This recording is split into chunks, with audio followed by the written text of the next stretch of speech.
mga sisi, i-share ko nga sa inyo tong Morocco Argan Oil from R-Top na ginagamit ko para sa aking hair.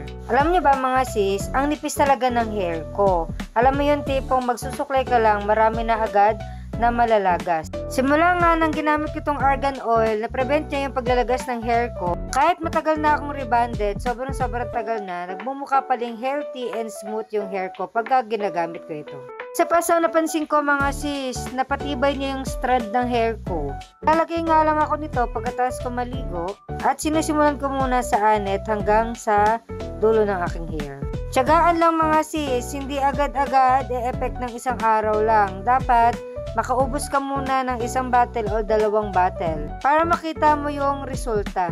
Kaya mga sis, kung namomblema ka o napapanot na yung ulo mo, pwede mong itry ito. Mura lang siya and buy one take one din siya. Isa pa sa mga napansin ko mga sis is hindi siya malagkit katulad ng iba kong mga ginamit na oil. Kaya kung gusto mo rin ng argan oil, i-check mo yung aking yellow basket.